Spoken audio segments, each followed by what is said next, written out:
അയ്യപ്പൻ ബ്രഹ്മചാരിയാണ്. അതുകൊണ്ട് 10 വയസ്സിന് താഴെയുള്ള സ്ത്രീകൾ, 50 വയസ്സിന് മുകളിലുള്ള സ്ത്രീകൾ, ആർത്തവകാലത്തിലൂടെ കടന്നു പോകുന്ന സ്ത്രീകൾ അമ്പലത്തിൽ വരരുത്. അങ്ങനെ വരുന്നത് അവർക്ക് അയ്യപ്പന് ഇഷ്ടമല്ല. അയ്യപ്പൻ കോപിക്കും, ക്ഷേത്രത്തിന്റെ ചൈതന്യത്തെ ബാധിക്കും. അത് ഈ രാജ്യത്തിലെ ഹിന്ദുമത വിശ്വാസമല്ലേ? ഞാൻ ചോദിക്കട്ടെ, അതിനെ തകർക്കാൻ വേണ്ടി നിങ്ങൾ വനിതാ മതിലുണ്ടാക്കി. നിങ്ങൾ ഈ കാസർഗോട്ടുകാരുണ്ട്, ഞാൻ കൂടുതൽ കണ്ട അവിടെയായിരുന്നു. ആ മതിലില് പർദ്ദയിട്ട സുബൈദയും മഫ്തയിട്ട പാത്തുമയൊക്കെ നിൽക്കുന്നത് ഞാൻ മലപ്പുറത്തും കാസർഗോഡും കണ്ണൂരിലൊക്കെ കണ്ടു. ഞാനന്ന് ചോദിച്ചു, പാത്തുമക്ക് എന്താ ശബരിമല വിഷയത്തിൽ കാര്യം? സുബൈദക്ക് എന്താ ശബരിമല വിഷയത്തിൽ കാര്യം? അത് മറ്റൊരു മതത്തിന്റെ വിശ്വാസമല്ലേ? ഈ CPM-കാരൻ വിളിക്കുന്നിടത്തൊക്കെ പോവല. ഇസ്ലാമിൽ അങ്ങനെ നിയമങ്ങളില്ലേ? ഞാൻ ചോദിക്കട്ടെ, നിങ്ങളിപ്പോ മഗ്‌രിബ് ബാങ്ക്, ഇശാ ബാങ്ക് കേൾക്കും. നിങ്ങൾ ഇന്ന് വരെ ഏതെങ്കിലും ഒരു പെണ്ണ് ബാങ്ക് കൊടുക്കുന്നത് കേട്ടിട്ടുണ്ടോ? എന്തേ പെണ്ണ് ബാങ്ക് കൊടുത്ത മൈക്കിലൂടെ ശബ്ദം വരൂലേ? സത്യത്തിൽ ആണുങ്ങളൊക്കെ നല്ല ശബ്ദമല്ലേ പെണ്ണുങ്ങളത്? പക്ഷെ എന്താ ബാങ്ക് കൊടുക്കാത്തത്? ഇസ്ലാമിലെ നിയമമാണ്, ഞങ്ങൾ അനുവദിക്കുന്നില്ല, ദീൻ അനുവദിക്കുന്നില്ല. അപ്പൊ ചോദിക്കും, കൊടുത്താൽ എന്താ? അത് യുക്തിയാണ്. മതത്തിൽ യുക്തിയുടെ ചോദ്യമല്ല, വിശ്വാസം. ആർത്തവകാലമുള്ള ഒരു കാലത്ത് ഒരു മുസ്ലിം സ്ത്രീ ഖുർആൻ ഓതുവോ? നോമ്പെടുക്കുവോ? നിസ്കരിക്കുവോ? ഇല്ലല്ലോ. പിന്നെ എന്തിനാണ് ശബരിമലയിൽ പോയി അല്ലെങ്കിൽ പോകുന്ന ഒരു വിശ്വാസത്തെ നിങ്ങൾ ഈ CPM-കാരന്റെ ജാഥയിൽ പോയി നിൽക്കുന്നത്?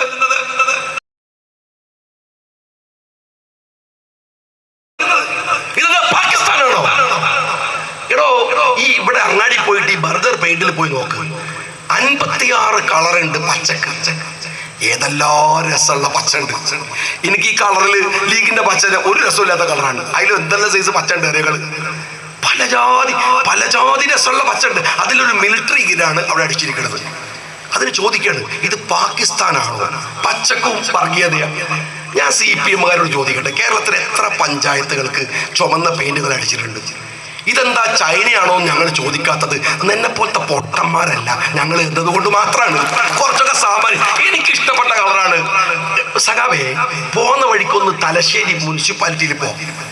തലശ്ശേരി മുനിസിപ്പാലിറ്റി ഭരിക്കുന്ന CPM-ആണ്. പക്ഷെ പുറത്തടിച്ച കളറ് കാവ്യാണ്. അത് വേറെ ബന്ധാണോ നമ്മൾ ചോദിക്കണോ? ഇല്ല, കാവ്യ ഒരു കളറാണ്. എനിക്ക് ഞാൻ എൻ്റെ ഷർട്ടുകളുണ്ട്, പിന്നെ ചുവപ്പ് കളറുള്ള ടീഷർട്ട് ഉണ്ട്. ചിലവൻ്റെ ലീഗാരൊക്കെ ചോദിക്കുന്നത് എന്താ ചുവപ്പ് ഷർട്ട് ഇട്ട് വന്നത്? ചുവപ്പ് ഒരു കളറല്ലടോ. ഈ CPM-കാരന് ആ കളർ ഉപയോഗിക്കുന്നതുകൊണ്ട് കളർ എന്ത് കഴിച്ചു? ഒരു പച്ച കളർ, അതൊരു മിലിറ്ററി ഗീറിന് അടിച്ചതിന് ഈ വൃത്തികെട്ടവന്റെ നാവിൽ നിന്ന് വരുന്ന എന്താണെന്നറിയോ? പാകിസ്ഥാനാണോ? എന്താണോ നിങ്ങൾ ഉദ്ദേശിച്ചത്? 4 വോട്ടിന് വേണ്ടി എന്ത് തല്ലിപ്പൊളിത്തരവും പറയാൻ മടിയില്ലാത്ത നിങ്ങൾ എവിടേക്കാണ് ഈ രാഷ്ട്രീയത്തെ കൊണ്ടുപോകുന്നത്? എവിടേക്കാണ് കൊണ്ടുപോകുന്നത്? നിങ്ങൾ ആലോചിച്ച് നോക്കിയേ. ഞാൻ അഴീക്കോട് MLA ആയ സമയത്ത്, അഴീക്കോട് ആണ് സെൻട്രൽ ജയിൽ. അഴീക്കോട് എൻ്റെ മണ്ഡലത്തിലാണ്. ഒരു ദിവസം ഈ ഭരണകൂടം നമ്മളെ പിണറായി വിജയൻ സെൻട്രൽ ജയിലൊക്കെ നന്നാക്കി. അപ്പൊ കുട്ടികൾ എന്നെ വിളിച്ചിട്ട് ചോദിക്കണം, എന്താ നിങ്ങൾ ഇവിടുത്തെ MLA അല്ലേ? ഈ സെൻട്രൽ ജയിൽ മുഴുവൻ എന്താ ചോപ്പാക്കി വെച്ചിരിക്കുന്നത്? ഞാൻ പറഞ്ഞു, കുട്ടികളോട് അത് ഓനെ വീടല്ല, അവരിടക്കിടക്ക് പോയി താമസിക്കുന്ന വീടല്ലേ, അതിന് ഒരു ചുവപ്പ് കളർ അടിക്കുന്നത് നമുക്കെന്താണ്? എന്റെ സഹോദരന്മാരെ, ആ ഏതെങ്കിലും പ്രവർത്തകന്മാർ അങ്ങനെ ഒരു വികാരം പറഞ്ഞാൽ തമാശാക്കി വിടുക എന്നല്ലാതെ ഈ കളർബലൊക്കെ മതവും ജാതിയും ഒക്കെ കയറ്റിയിട്ട് സംസാരിക്കുന്നത് എന്തൊരു ഫൂളിഷ്നെസ് ആണ്. എന്റെ CPM-കാരൻ, നിങ്ങൾ ഏത് കാലത്താണ് ജീവിക്കുന്നത് എന്നെങ്കിലും ഒന്ന് മനസ്സിലാക്ക്. ഇപ്പൊ പാലത്താഴിയില് ഒരു പെൺകുട്ടിയെ ഒരു അധ്യാപകൻ പീഡിപ്പിച്ചു. പോക്സോ കേസാണ്. അത് രക്ഷപ്പെടുത്താൻ നമ്മുടെ ടീച്ചർ കുറെ ശ്രമം നടത്തി. ഷൈജ ടീച്ചർ CPM ഉരുണ്ട് പറഞ്ഞ് കളിച്ചു, കോടതി വിട്ടില്ല. CPM-ന്റെ പോലും പബ്ലിക് പ്രോസിക്യൂട്ടർമാര് ആ സംഭവത്തിൽ കള്ളത്തരം കളിക്കാതെ ഇരയുടെ കൂടെ നിന്നു. ഭരണകൂടം കളിച്ചു. നമ്മള് സത്യസന്ധമായ ഒരു കാര്യത്തെ വിലയിരുത്താൻ പാടുള്ളൂ. ബാസുരി എന്നൊക്കെ പറയുന്ന പ്രോസിക്യൂട്ടർക്ക് അവിടെ വളരെ മാന്യമായിട്ട് വന്നു. എനിക്ക് ആ കേസ് ഫുള്ളായിട്ട് അറിയാം. വിധി വന്നപ്പോ BJP-കാരൻ ശിക്ഷിക്കപ്പെട്ടു. ഹരീന്ദ്രൻ എന്ന് പറയുന്ന CPM നേതാവിന്റെ കമന്റ് എന്താണെന്നറിയോ? ഇര മുസ്ലിം ആയതുകൊണ്ട്, പ്രതി ഹിന്ദുവായത് കൊണ്ടാണോ ലീഗ് നിങ്ങൾ ആക്ഷൻ കമ്മിറ്റി ഉണ്ടാക്കിയതെന്നാണ്. ലീഗല്ല, അവിടെ കോൺഗ്രസ് ഉണ്ട്, CPM-കാരുണ്ട്. അങ്ങനെ ഉണ്ടോ? ഹിന്ദു പീഡനം, മുസ്ലിം പീഡനം, ഹിന്ദു ക്യാൻസർ, മുസ്ലിം തലവേദന, ക്രിസ്ത്യൻ ചെവി വേദന, അങ്ങനെയൊക്കെ ഉണ്ടോ? എവിടെയാണ് എന്റെ CPM-കാരാ?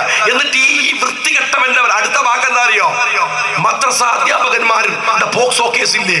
ഉണ്ടല്ലോ.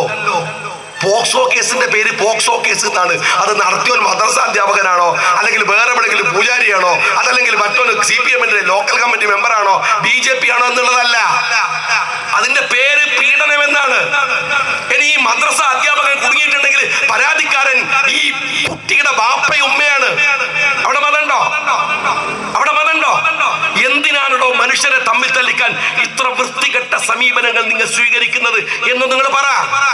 ഒരു കാര്യപ്പെട്ട പാർട്ടിയല്ലേ, ഒരു പാർട്ടിയല്ലേ നിങ്ങൾ? ജനങ്ങളുടെ അടിസ്ഥാനപരമായി ഇപ്പൊ ഒറ്റ കാര്യങ്ങൾ ഓർത്തു. ഇന്നലെ പോലും നിങ്ങൾ ശ്രദ്ധിച്ചോ, പിണറായി വിജയന് ED-യുടെ നോട്ടീസ്, പത്രങ്ങളൊക്കെ പിണറായി വിജയൻ ED നോട്ടീസ്. ഇതൊരു ശുദ്ധ തട്ടിപ്പല്ലേ? അങ്ങനെ എത്ര നോട്ടീസ് ഗ്ലിഫോസിലുണ്ടോ? മോന് നോട്ടീസ്, മകൾക്ക് നോട്ടീസ്, മോന്റെ അമ്മോഷന് നോട്ടീസ്, എല്ലാവർക്കും നോട്ടീസ് അല്ലേ? ഇതുപോലൊരു ഫാമിലി ദുനിയാവിൽ എവിടെയുണ്ടോ? ഞാൻ ഈ തമിഴ്നാട്ടിലൊക്കെ ഈ തസ്കര ഗ്രാമം എന്നല്ല, എന്താണ് തിരുട്ട് ഗ്രാമം എന്ന് കേൾക്കാറുണ്ട്. എന്നാൽ ഇതുപോലെ ഒരു തിരുട്ട് ഫാമിലി വേറെ എവിടെയെങ്കിലും ഉണ്ടോ? പിണറായി വിജയൻ ഒരുപാട് വിശേഷണങ്ങളുണ്ട്. അതിൽ ഏറ്റവും 3 വിശേഷണങ്ങൾ ഞാൻ പറയാം. ഒന്ന്, ഇന്ത്യയിലെ ഏക കമ്മ്യൂണിസ്റ്റ് മുഖ്യമന്ത്രി ഇപ്പോൾ പിണറായി വിജയനാണ്, ഒരു വിശേഷണം. കുറച്ച് ദിവസം കഴിഞ്ഞാൽ വേറൊരു വിശേഷമുണ്ട്. ഇന്ത്യയിലെ ഒടുക്കത്തെ കമ്മ്യൂണിസ്റ്റ് മുഖ്യമന്ത്രി അത് പിണറായി വിജയനാണ്. അടുത്ത വിശേഷമാണ്. മൂന്നാമത്തെ വിശേഷണം, 12 മുഖ്യമന്ത്രിമാരിൽ മകൾക്കും മകനും അച്ഛനും മോന്റെ അമ്മോഷനും ഒരുപോലെ കട്ട കേരളത്തിലെ ഏക എന്താണ് മുഖ്യമന്ത്രി പിണറായി വിജയനാണ്. ഞാൻ ഒറ്റ കാര്യം, കട്ടോങ്ങൾ നിങ്ങളുടെ സ്വഭാവമാണ്. സ്വർണം കണ്ട മൂപ്പർക്ക് കൈവറക്കും. അത് ഡിപ്ലോമാറ്റിക് ചാനലായാലും കരിപ്പൂരിൽ കസ്റ്റംസിനെ വെട്ടിച്ച് പോലീസിനെ കൊണ്ട് സ്വർണം കപ്പിച്ച് അതടിച്ചു മാറ്റുക, കട്ടോളിന്ന്. പക്ഷെ നമ്മളെ നാട്ടിൻ പുറത്തൊരു വർത്താനുണ്ട്, ചതിയിൽ വഞ്ചന പാടില്ല. അതിനൊരു മര്യാദ ഇല്ലോടും, കക്കണതിനൊരു മര്യാദ ഇല്ലേ? ദൈവത്തിന്റെ സ്വർണം അടിച്ചു മാറ്റല, ദൈവത്തിന്റെ സ്വർണം. ശബരിമലയിൽ ഈ മലയാളികൾ എന്നോട് എൻ്റെ കൂടെ ഉള്ളവരൊക്കെ അയ്യപ്പന്മാരായിട്ടുള്ള കുറെ ശബരിമലയിൽ പോലെ കുറെ സ്വാമിമാരായ ആൾക്കാരുണ്ട്. അവരൊക്കെ എന്നോട് പറയും, മലയാളികൾ പോയാൽ കർമ്മമൊക്കെ നിർവഹിച്ച് പതുക്കെ അങ്ങനെ ചെറിയ കാണിക്ക കിട്ടു പോരലാണ്. തമിഴ്നാട്ടിൽ നിന്ന്, ഉത്തർപ്രദേശിൽ നിന്ന്, മഹാരാഷ്ട്രയിൽ നിന്നൊക്കെ വരുന്നവർ സ്വർണം കൊണ്ടുപോയി സ്വർണ്ണം അടക്കം അവർ അത്രമേൽ ആഗ്രഹിക്കുന്ന ആരാധിക്കുന്ന ഇടാണ്. ഇന്ത്യയിൽ ഏറ്റവും ശക്തിയുള്ള ദൈവം അയ്യപ്പനാണെന്ന് വിചാരിക്കുന്ന ഒരു വലിയ സമൂഹം ഇന്ത്യയിലുണ്ട്. മണ്ഡലകാലമായാൽ ഇന്ത്യ ഒഴുകുകയാണ് ശബരിമലയിലേക്ക്. ഇന്ത്യയിൽ വേറെ ക്ഷേത്രം ഇല്ലാഞ്ഞിട്ടല്ല, ഇത് കടുത്ത വ്രതാണ്. 41 ദിവസം നിങ്ങൾ മനസ്സിലാക്കണം. 41 ദിവസം വ്രതെടുത്തിട്ട് ഒരുപാട് കഷ്ടപ്പെട്ട് ബുദ്ധിമുട്ടിയിട്ടാണ് ഈ നമ്മളുടെ സഹോദരിമാര് ശബരിമലയിലേക്ക് പോണത്. ഞാനൊക്കെ വയനാട്ടിൽ നിങ്ങൾക്ക് അറിയാലോ, പണ്ട് ഉപ്പയുമ്മയൊക്കെ രാവിലെ സുബൈ നിസ്കരിക്കാൻ നമ്മളെ ശക്തി സമ്മർദ്ദം ഉപയോഗിച്ചിട്ട് ഭയങ്കര മെനക്കെടണം. കാരണം വയനാട്ടിൽ സുബൈ നിസ്കരിക്കുമ്പോൾ നിങ്ങൾ കാസർഗോട്ടെ മാതിരിയല്ല, കുറച്ചുകൂടി കൂലി കിട്ടും. അമ്മാതിരി തണുപ്പാണ്. രാവിലെ ഒക്കെ പുതപ്പിൻ്റെ ഉള്ളിൽ നിന്ന് എഴുന്നേക്കടക്കുള്ള പണി. അപ്പൊ നമ്മളൊക്കെ പുറത്ത് ഞാനിങ്ങനെ, അപ്പൊ എനിക്കൊരു പ്രചോദനം എന്ന് വെച്ചാൽ, ഞാൻ വീട്ടിൽ നിന്ന് തറവാട്ട് വീട്ടിൽ നിന്ന് രാവിലെ സുബൈ നിസ്കരിച്ച് പുറത്തെ റൂമിലാണ് ഇറങ്ങാൻ എഴുന്നേക്കുമ്പോൾ പലപ്പോഴും കാണും എൻ്റെ വീടിൻ്റെ കുറച്ചപ്പുറത്തുള്ള പായ്ക്കുട്ടിയപ്പുണ്ട്, പായ്ക്കുട്ടി മാളിയത്തമ്മ. അവര് പോവാണ് ശബരിമലക്ക് പോകാൻ വേണ്ടിയിട്ട് മാല ഇട്ടിട്ട് എല്ലാ വർഷവും പോകും. നടു വളഞ്ഞിട്ട് പ്രായം കൊണ്ട് ആ കൊടും തണുപ്പത്ത് കുളിക്കാൻ പോവാണ്. 41 ദിവസത്തെ വ്രതമുണ്ട്. അവരുടെ ജ്ഞാനേന്ദ്രിയങ്ങളെ നിയന്ത്രിച്ച് കൃത്യമായിട്ട് പറഞ്ഞ ശരീരശുദ്ധി, ആഹാരശുദ്ധി, വാക്ശുദ്ധി, മനഃശുദ്ധി, കർമ്മശുദ്ധി എന്ന് പറഞ്ഞിട്ട് പഞ്ചശുദ്ധി വേണം. ഇന്ദ്രിയാണാം ചരതാം യന്മനോനുവിധീയതേ തദസ്യ ഹാരതി പ്രജ്ഞാം വായോർണവമിവാംഭസി എന്ന് പറയും. ഇങ്ങനെ ഇന്ദ്രിയങ്ങളുടെ മുകളിൽ കൺട്രോൾ ഉണ്ടാക്കുക. അതാണ് ഒരു സ്വാമിയാകുമ്പോൾ അതിനെ നിയന്ത്രിച്ചിട്ട് 18 പടികൾക്കും അർത്ഥമുണ്ട്. ആ 18 പടികൾ എന്ന് പറയുന്നത് ജ്ഞാനേന്ദ്രിയവും അഷ്ടരാഗത്തിന്റെയും പ്രതീകമാണ്. എന്നിട്ട് ഈ പടികൾ അങ്ങനെ കയറി മുകളിലെത്തിയാൽ അവർ വായിക്കുന്നത് ആദ്യത്തെ വാക്കെന്താ? നിങ്ങൾ തത്വമസി എന്നാണ്. അത് നീ തന്നെയാണ്. നീ ആരെ തെരഞ്ഞാണോ ഇവിടെ വന്നത്? അയ്യപ്പനെയാണോ? നീ തന്നെയാണ് അയ്യപ്പൻ, നീ തന്നെയാണ് അയ്യപ്പൻ. നീ ആ ഈശ്വരനും മനുഷ്യനും ഒരുപോലെയാകുന്ന ഒരു അസുലഭമായ മുഹൂർത്തമായിട്ടാണ് ആ സന്നിധാനത്തെ വിശ്വാസികൾ കാണുന്നത്. അയ്യപ്പൻ കാട്ടിലാണ്. പമ്പ വരെയൊക്കെ നല്ല റോഡുണ്ട്, അത് കഴിഞ്ഞാൽ കുറച്ച് ദുർഘടമാണ്. പണ്ടൊക്കെ തീരെ ഇല്ല. അതുകൊണ്ടാണ് രാവിലെ ഞാൻ അയ്യപ്പ ക്ഷേത്രത്തോട് ചേർന്നാണ് വീട്. സുബൈ ബാങ്ക് കൊടുത്തു കഴിഞ്ഞാൽ അപ്പം തുടങ്ങും. അതിൽ ഒരു അർത്ഥമുള്ള പാട്ടുണ്ട്, കല്ലും മുള്ളും കാലുക്ക് മെത്ത, കല്ലും മുള്ളും കാല് മെത്ത പോലെ ആക്കി സ്വീകരിക്കുന്നതാണ്. അപ്പൊ നമ്മുടെ VD സതീശൻ പറയുന്ന ഒരു തമാശ ഉണ്ട്. ഈ പിണറായി വിജയന് അയ്യപ്പ സംഗമത്തിൽ ആരോ എഴുതി കൊടുത്തതാണ്. മൂപ്പരിത് വായിച്ചത് കല്ലും മുള്ളും കാലുമ കുത്തിന്നാണ്. അതെന്ത് പരിപാടിയാണ്? ഈ പരിപാടി ഒന്നും അറിയില്ലല്ലോ, തട്ടിപ്പാണല്ലോ മൊത്തത്തില്. അപ്പൊ അതുകൊണ്ട് ഇത് അറിയില്ല. ഈ കല്ലും മുള്ളും കാലിന് മെത്ത പോലെ അയ്യപ്പൻ കാട്ടിലാണ്, കൊടുങ്കാട്ടിലാണ്. അയ്യപ്പൻ ബ്രഹ്മചാരിയാണ്. അതുകൊണ്ട് 10 വയസ്സിന് താഴെയുള്ള സ്ത്രീകൾ, 50 വയസ്സിന് മുകളിലുള്ള സ്ത്രീകൾ, ആർത്തവ കാലത്തിലൂടെ കടന്നു പോകുന്ന സ്ത്രീകൾ അമ്പലത്തിൽ വരരുത്. അങ്ങനെ വരുന്നത് അവർക്ക് അയ്യപ്പന് ഇഷ്ടമല്ല. അയ്യപ്പൻ കോപിക്കും, ക്ഷേത്രത്തിന്റെ ചൈതന്യത്തെ ബാധിക്കും. അത് ഈ രാജ്യത്തിലെ ഹിന്ദുമത വിശ്വാസമല്ലേ? ഞാൻ ചോദിക്കട്ടെ, അതിനെ തകർക്കാൻ വേണ്ടി നിങ്ങൾ വനിതാ മതിലുണ്ടാക്കി. നിങ്ങൾ ഈ കാസർഗോട്ടുകാരുണ്ട്, ഞാൻ കൂടുതൽ കണ്ടവിടെയായിരുന്നു. ആ മതിലില് പർദ്ദയിട്ട സുബൈദയും മഫ്തയിട്ട പാത്തുമയൊക്കെ നിൽക്കുന്നത് ഞാൻ മലപ്പുറത്തും കാസർഗോഡും കണ്ണൂരിലൊക്കെ കണ്ടു. ഞാൻ അന്ന് ചോദിച്ചു, പാത്തുമക്ക് എന്താ ശബരിമല വിഷയത്തിൽ കാര്യം? സുബൈദക്ക് എന്താ ശബരിമല വിഷയത്തിൽ കാര്യം? അത് മറ്റൊരു മതത്തിന്റെ വിശ്വാസമല്ലേ? ഈ CPM കാരൻ വിളിക്കുന്നവരൊക്കെ പോവല. ഇസ്ലാമിൽ അങ്ങനെ നിയമങ്ങളില്ലേ? ഞാൻ ചോദിക്കട്ടെ, നിങ്ങളിപ്പോ മഗ്‌രിബ് ബാങ്ക്, ഇശാ ബാങ്ക് കേൾക്കും. നിങ്ങൾ ഇന്ന് വരെ ഏതെങ്കിലും ഒരു പെണ്ണ് ബാങ്ക് കൊടുക്കുന്നത് കേട്ടിട്ടുണ്ടോ? എന്തേ പെണ്ണ് ബാങ്ക് കൊടുത്ത മൈക്കിലൂടെ ശബ്ദം വരൂലേ? സത്യത്തിൽ ആണുങ്ങളെക്കാൾ നല്ല ശബ്ദമല്ലേ പെണ്ണുങ്ങളത്?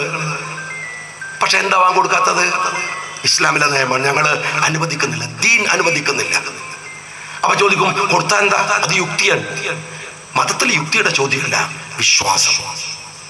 ആർത്തവകാലമുള്ള ഒരു കാലത്ത് ഒരു മുസ്ലിം സ്ത്രീ ഖുർആൻ ഓതുവോ?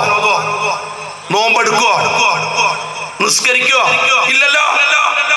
പിന്നെ എന്തിനാണ് ശബരിമലയിൽ പോയി അല്ലെങ്കിൽ പോകുന്ന ഒരു വിശ്വാസത്തെ നിങ്ങൾ ഈ CPM കാരന്റെ ജാഥയിൽ പോയി നിൽക്കുന്നത്?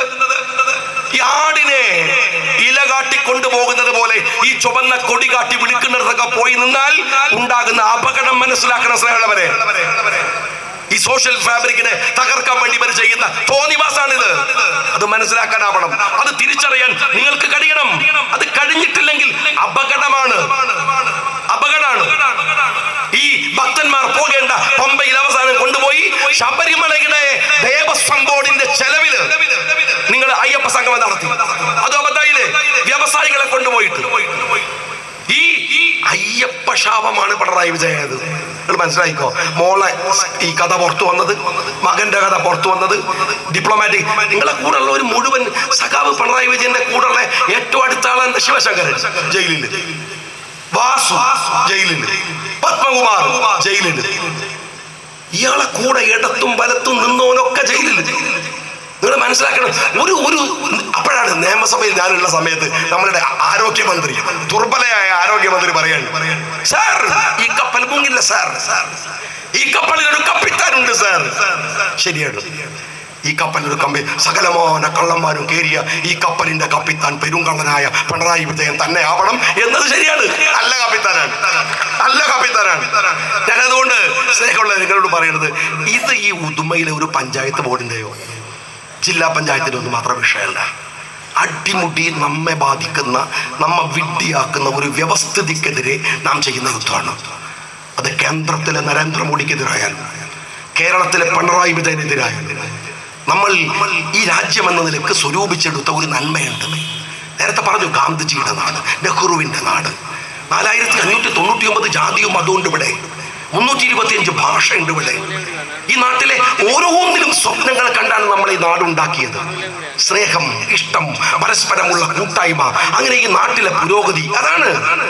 അതിന് വിഘാതം നിൽക്കുന്ന ഈ രാഷ്ട്രീയത്തെ തിരസ്കരിക്കാൻ കഴിയുന്ന ഒരു മുന്നേറ്റമായി ഈ ഉദുമയിലെ ജനങ്ങളുടെ മുഴുവൻ പിൻബലം നിങ്ങൾ നേടിയെടുക്കുന്ന ഒരു തെരഞ്ഞെടുപ്പാക്കി ഇതിനെ മാറ്റണമെന്ന് അപേക്ഷിച്ചുകൊണ്ട് നിങ്ങൾ എല്ലാവരും UDF വോട്ട് നൽകണമെന്ന് അഭ്യർത്ഥിച്ചുകൊണ്ട് ഞാൻ എൻ്റെ വാക്കുകൾക്ക് വിരാമം കുറിക്കുന്നു. ജയ് ഹിന്ദ്.